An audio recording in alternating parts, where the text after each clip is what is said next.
Good afternoon, everyone. Thank you for attending the WA Mining Club's first panel session that we've ever held. And a huge thanks to IMARC for giving us this opportunity to showcase our scholarship winners, 3 of our scholarship winners from 2023, and discuss how scholarships encourage and foster the next generation of leaders within the West Australian mining sector.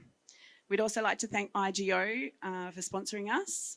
Without their help, we wouldn't be able to be here. My name's Dani Tamati, and I'll be your panel facilitator. I've been involved in the mining industry for 30 years this month. I have a background in recruitment, HR and OSH, and I love introducing candidates to like-minded mining companies, contract service companies, and I see the benefit of introducing mining as a career from a really young age through generations. So I'd like to introduce you now to the students joining me today. So Angela Zjalic. Angela's a university student majoring in applied geology and finance. She discovered her passions as a teenager by watching nature documentaries and studying economics at high school. Since then, she's worked for IGO Limited, which has introduced her to the world of lithium and nickel exploration, and she's completed a course in project management. Other interests include public speaking, writing, travelling and connecting with people. Angela was awarded the 2022 Geology Scholarship. James Fox is a 21-year-old student at the West Australian School of Mines, WASM, pursuing a Bachelor in Mining Engineering honours degree. His passion for the industry was ignited in high school during his Earth and Environmental Science class, to which James was able to take part in various field trips and visit a couple of mine operations.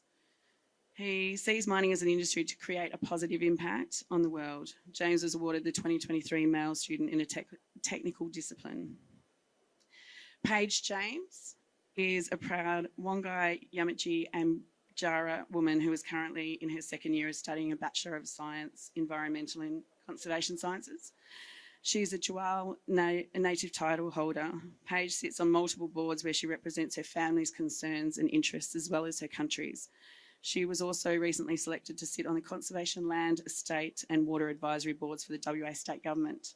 Paige was awarded the 2023 Indigenous Scholarship. So now I'd like to open the questions to our scholarship winners. So, James, we'll start with you. Why did you choose your specific area of study? So it all comes down, I guess, during high school. I was very lucky. I had very early exposure to the industry, whether that was going on field trips or even I visited a couple of mine sites. So sites such as IGO's Nova and their Flying Fox site there.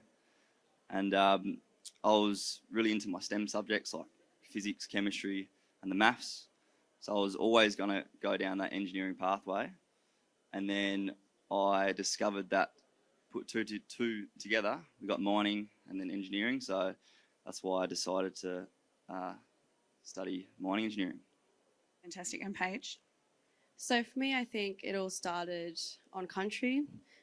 Being with my family, going on trips, especially ranger trips at the beginning, and just seeing the huge amount of knowledge that my nans, my aunties, my uncles and pops all had, just knowledge I'd never really heard about. And what I realized as I was moving through the industry in terms of environmental science is that there is such a lack of acknowledgement for these Indigenous knowledges.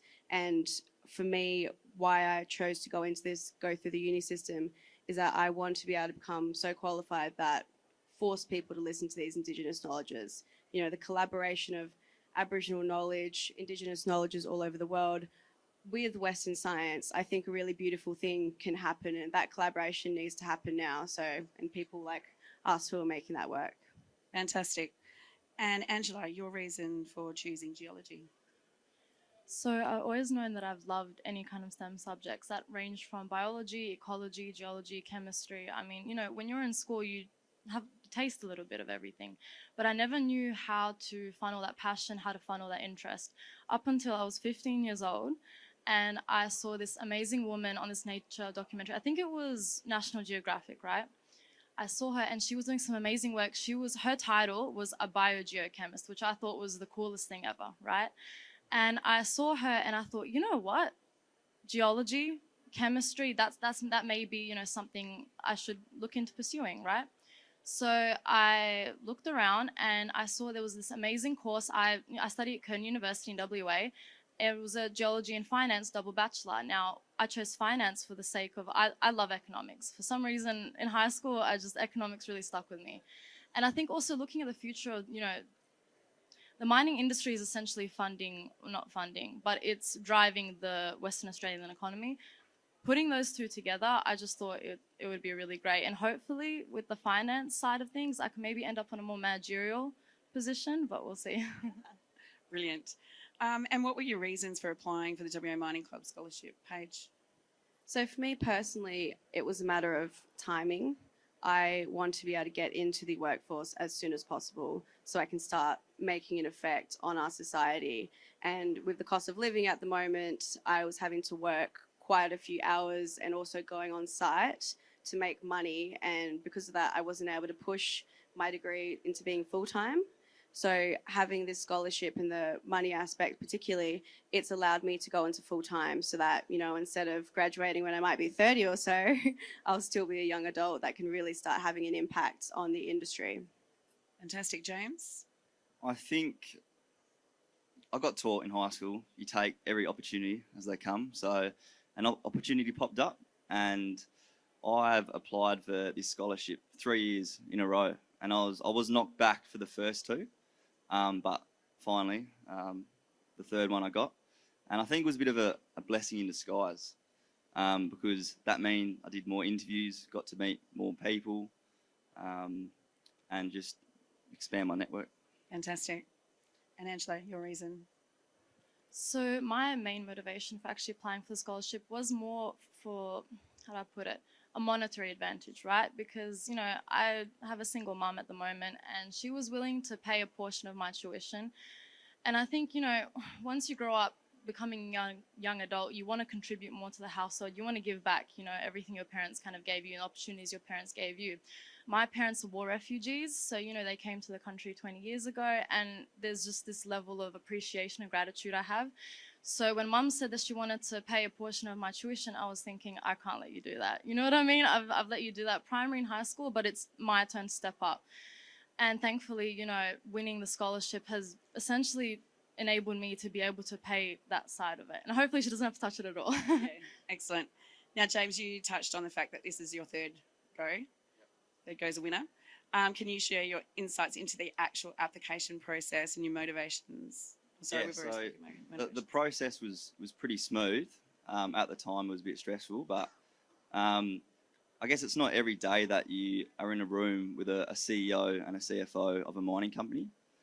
And my third time applying, I got to meet Mount Gibson Iron CEO Peter Kerr, and such welcoming people. And I thought it was going to be a bit more of an interview grilling, but it was just it was a conversation, and I was really able to connect with these industry leaders as a fresh 20-year-old, not even graduated sort of thing. So yeah, the process was insane. That's so good. And how have internships and vacation programs through the scholarship or otherwise, so in Paige's experience through native title, with mining companies contributed to your career development, and have they led to employment opportunities? Paige, we'll start with you.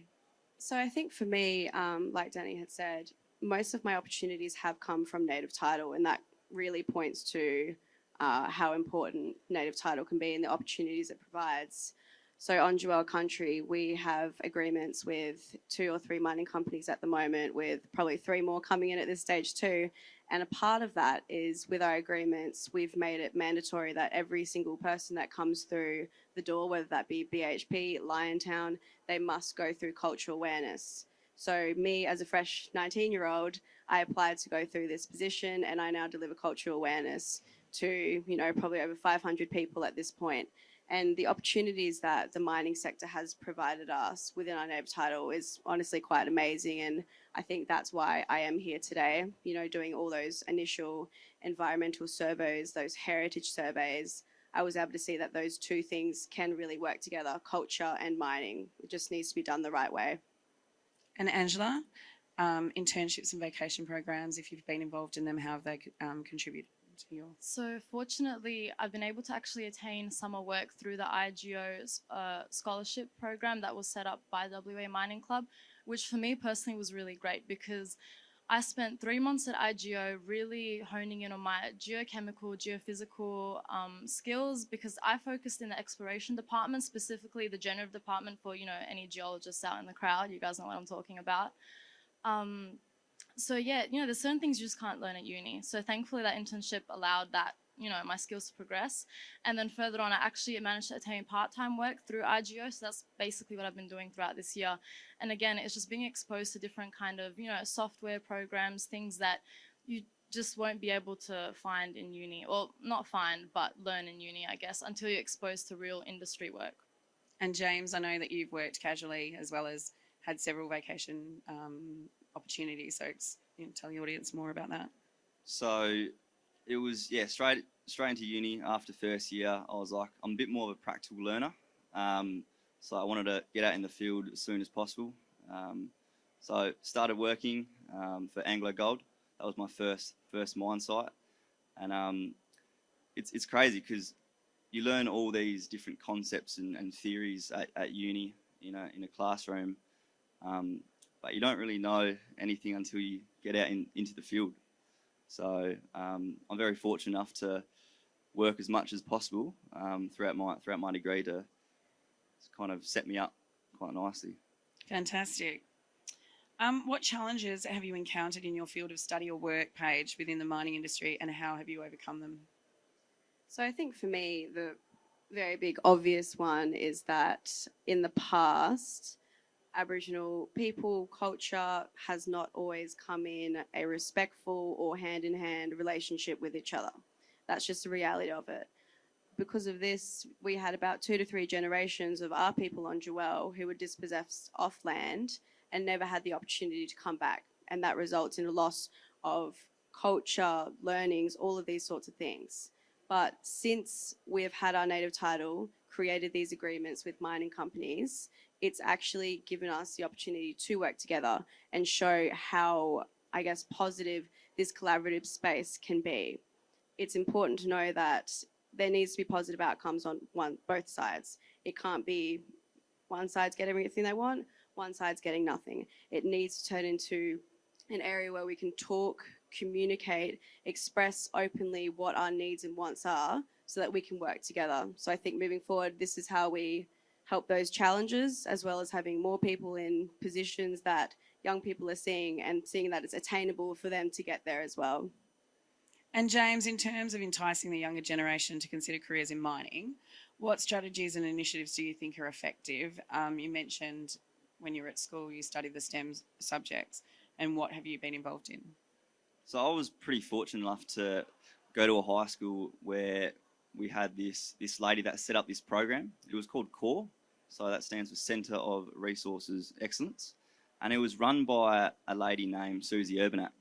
And Susie is an ex-geologist, and then she kind of did a bit of time in the field, and then kind of came back into the, trying to promote how good of an industry the mining industry is. And so with her program, it was a completely different style of learning. She kind of bunned off all the textbooks and really made it very practical. So we'd go on field trips, we'd like look at different rocks and lick them because she was a rock licker. She loved that. Went to visited a couple of mine sites, and I think what happened was that early exposure that I got, it made a spark in me. And Susie was very good in engaging her students in the classroom. So I think that's what the industry needs more of. We need these programs that can really get these students to, have like a light bulb moment. And then from then, I haven't really looked back. So Fantastic. Angela, in your opinion, how do programs like the WA Mining Club Scholarship foster and develop the next generation of leaders for the mining industry? So, using myself as an example again, there is a culture in university nowadays that I'd love to talk about because I really do feel passionately about it. is a culture amongst STEM, but not only STEM, you know, in the business side of things. At uni, you don't realize up until you reach maybe, you know, close to graduating in that period, someone's going to ask you and say, have you done any internship work? Do you have any work in the industry at all before you've even graduated? And if you say no, they'll say, why is that? But nobody talks about that. So, you know, relating back to the question, I think the scholarship is an amazing, amazing catalyst for being able to bridge, you know, students and industry, which I'll probably go into a little bit later. But essentially, all I want to say is it's the WA Mining Club and the sponsorships from these big companies who are willing to invest in the future is how you will get, you know, smart, educated students with new ideas, which we'll need if we want to reach our sustainability goals. Absolutely. Paige, your opinion on programs like the WA Mining Club Scholarship? I think really you can't really overstate the importance of programs like the WA Mining Club or scholarships in general. You know, there are kids out there, especially Aboriginal kids, they're still dying in custody. And if there is any way that we can help support these kids coming up, get out of those systems, put them on to healthier lifestyles, get into work, why would you not want to be a part of that and contribute to that? All it takes is giving a scholarship to one kid to completely change that whole entire person's life. But not only that person, when they have kids one day, they're going to grow up in an environment where they're going to go to a good school, they're going to go to university, they're going to get a good job, and it's because they saw their parents do it. So I think really it is so incredibly important. That's why I'm incredibly grateful that I was given the opportunity to get this scholarship, and I hope that it continues. Yeah. Excellent. So looking ahead, and we know how much the industry has changed, especially in the 30 years that I've been involved, where do you see your career in the sector in 10 years, James? This answer always seems to change every time I get asked it. But in terms of myself in the mining industry, I guess every WASM student has that sort of similar goal in terms of climb up the hierarchy of the industry and become a mine manager, or, you know, have one of my own mines one day, or be a CEO, etc. But I think I'll be taking it year by year.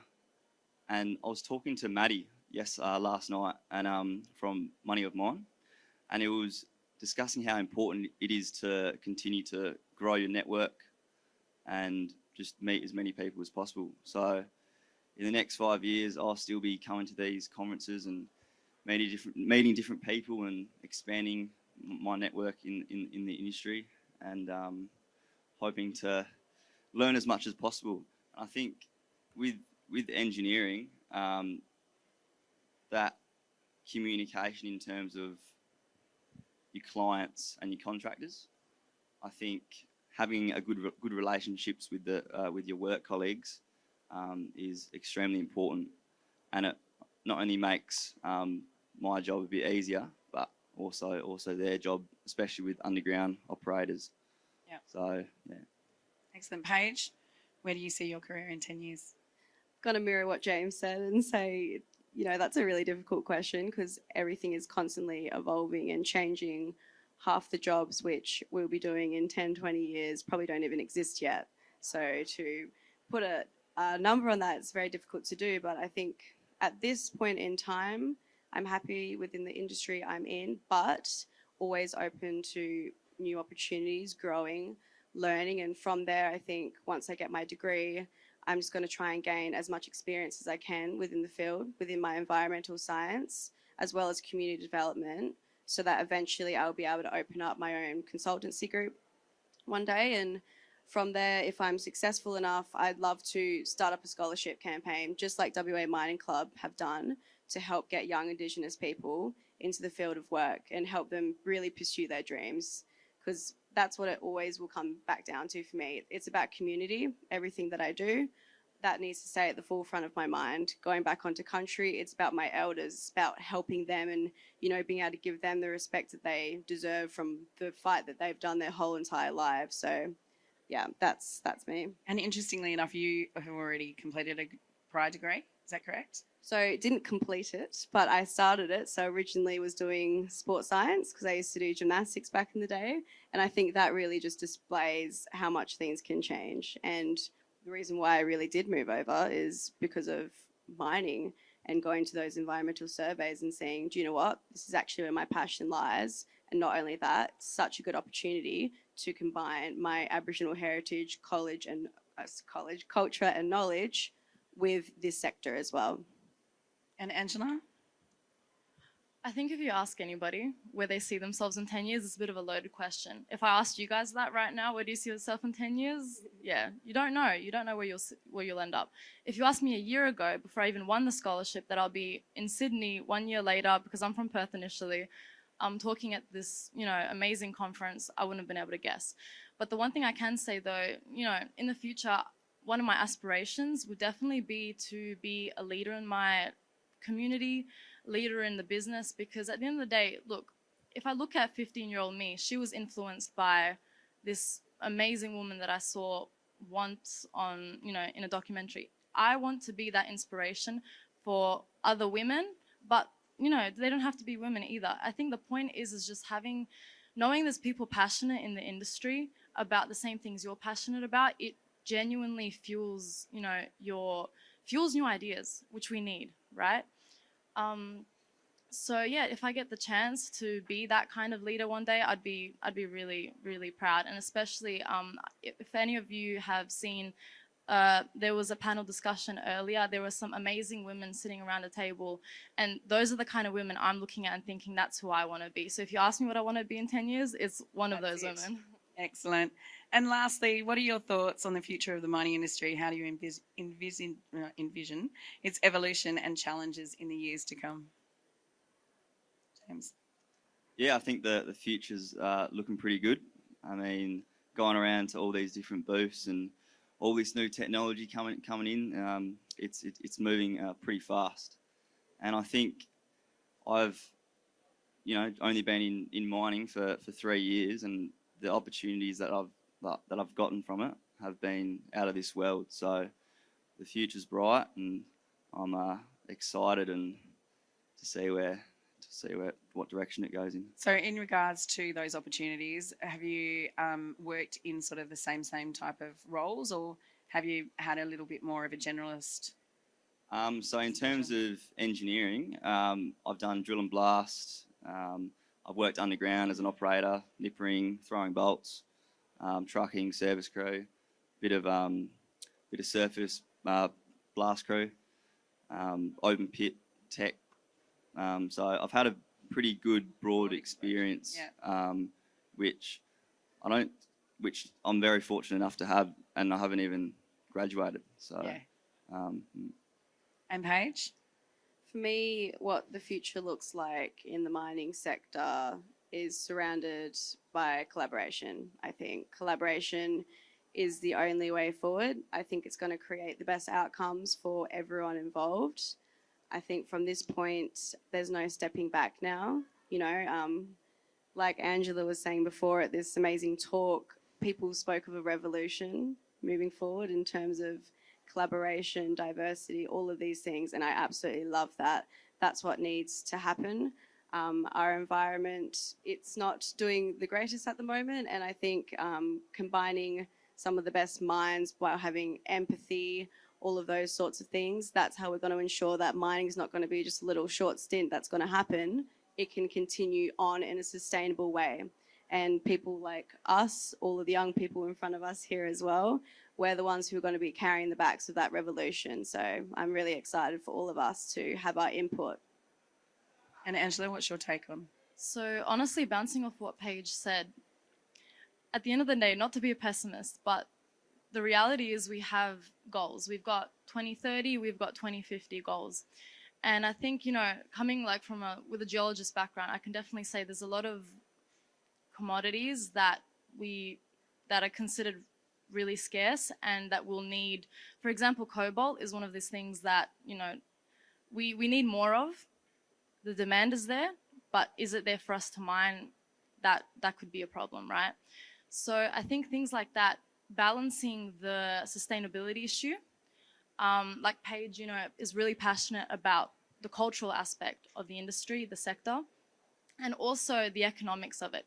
Balancing that, and again, bouncing off what Paige said again, it's all down to a collaboration, because you can't make one party happy. You can't only make one sector happy. So that will always be a challenge, but I'm a very big believer in a united front. Divided we fall, united we stand. Yeah, exactly. Does anybody from the audience have any questions they'd like to ask the panels? We've got a few more minutes. No? All right. Is there anything else that you guys want to add to about the WA Mining Club and and the scholarships? I'd just like to say, like, I can see in the audience, you know, there's a spectrum, there's a range of people sitting in front of me, and whether you've been in the industry for 30 years or whether you're just starting out or you haven't even had a chance to start, you know, you're still deciding what major you're going to go in. The one thing I would definitely recommend is look at these students, look at the young professionals, those in the graduate programs. They're the ones that will be leading our future. And make sure that we're advertising these opportunities, because like I said before, there is a culture at university that not a lot of people know about or want to talk about. You're expected to have some level of experience. And, you know, there was a fantastic panel on right before ours. The gentleman was saying how, you know, there are some students will have 6 offers, 5, 6, 7 offers waiting for them, and they're asking, which one do I choose? But then on the other side of things, you have students who don't even know they should be applying for these internships. Once I managed to attain the scholarship, again, thank you to the WA Mining Club for that, I went on this mission running around university telling people, have you applied? Do you even know about it? Do you have an internship lined up for the summer? And I remember one girl, she's looking at me thinking, work? What do you mean? I haven't even graduated yet. So my point is, please talk to the young professionals, the students, tell them the opportunities that your company could possibly have, or, you know, other organizations, scholarships, internships, whatever they are. We need to create a pathway into the industry. We can't expect these students, I shouldn't say kids, we shouldn't expect these students to graduate and then somehow just apply for a graduate program with no experience. Yeah. It doesn't work like that. So please, I encourage you, talk, discuss, network, collaborate.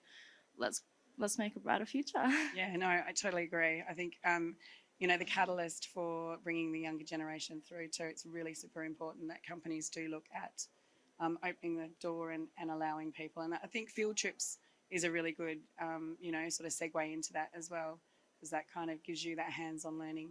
Yeah, it just whatever you learn in the classroom, then you can just apply it to the real world. And a lot of especially like me, I know a lot of students find it difficult to grasp different concepts, but once you can see that there's a purpose in it and you can apply it to, you know, your everyday life, then things start to click. And I think that was the turning point for me, where I want to go into mining. I think it's a whole new world, and especially going underground for the first time was a very